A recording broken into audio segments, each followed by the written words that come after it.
The story is told of a teacher who wanted to clearly illustrate for his students the meaning of covenant.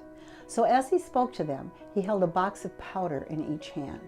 The first box contained loose powder, and as he spoke, he shook that box toward his students, and of course, powder went everywhere.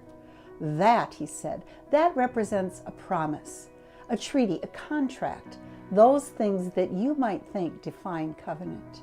But as he continued to speak, he shook the other hand, the other box, which contained pressed powder, and he shook it repeatedly, yet not one grain of powder was dislodged.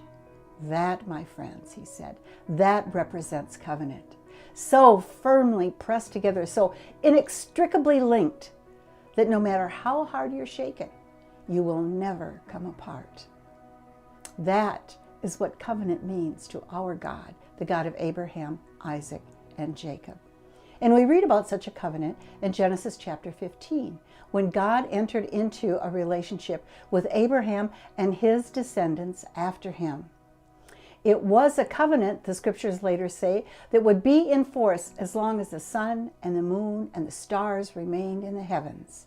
It was an everlasting covenant. And it was a covenant of love. I will be their God, he said, and they will be my people. And it was a covenant that involved this little strip of land along the Mediterranean Sea that today we know as the nation of Israel, the possession of which was granted by that covenant to Abraham's descendants after him as an everlasting possession. It was and is an eternal covenant.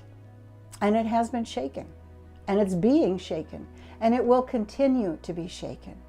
But God's word tells us we don't have to be concerned. We know what covenant means to our God. So no matter how hard it's shaken, no matter how desperately outside forces might try to destroy it, that relationship will never come apart.